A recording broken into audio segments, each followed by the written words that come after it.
among such distinguished journalists. Jim would have been so proud. Jim was very passionate about the First Amendment. He, like Stephen, was really concerned about the underdog, people who didn't have a voice.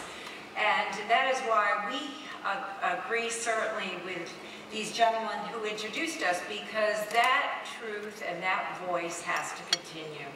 And part of the way we hope to do that, to continue Jim's legacy, is through his foundation.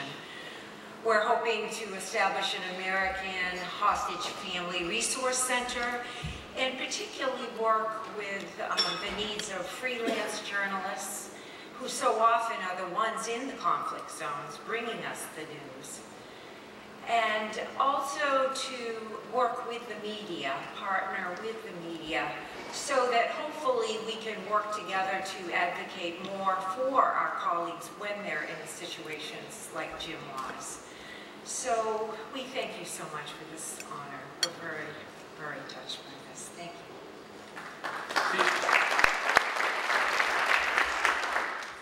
I'm here, I think, to challenge the media as a partner with Stephen and Jim and all other conflict journalists. They face the danger of reporting in areas that no one else will go. They tell the truth, they get captured, they get killed. I and Diane are not journalists, but we would like to think we're part of the journalistic community. From talking with the Spanish and French hostages who were released, they have become our sons because they lived with Jimmy for a year and a half. We had no contact with them. I am totally grateful that they have a chance to restart their lives. Jimmy and Stephen and Peter and Kayla do not. I think it is incumbent on our media to take up the gauntlet, to help conflict journalists who are captured.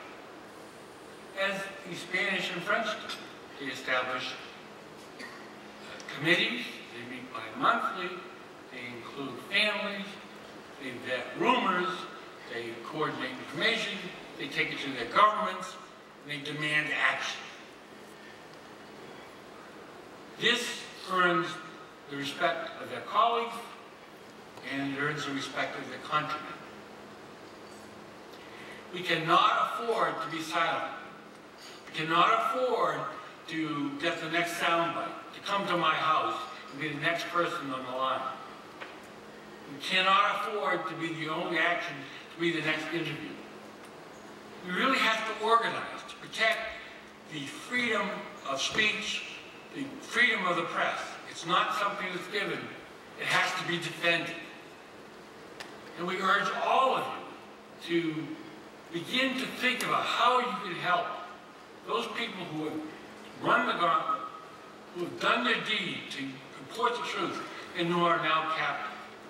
We need to push our government to respond in a very expeditious way. Otherwise, torture and starvation are the rule of the day.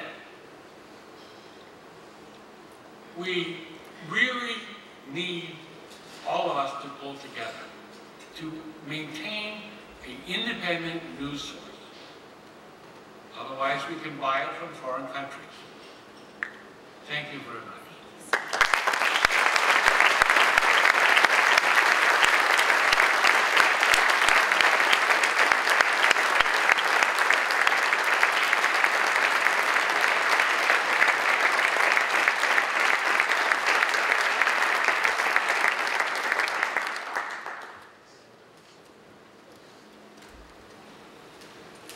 And now please join us in welcoming the families of Mr. Soloff, Mr. and Mrs. Soloff.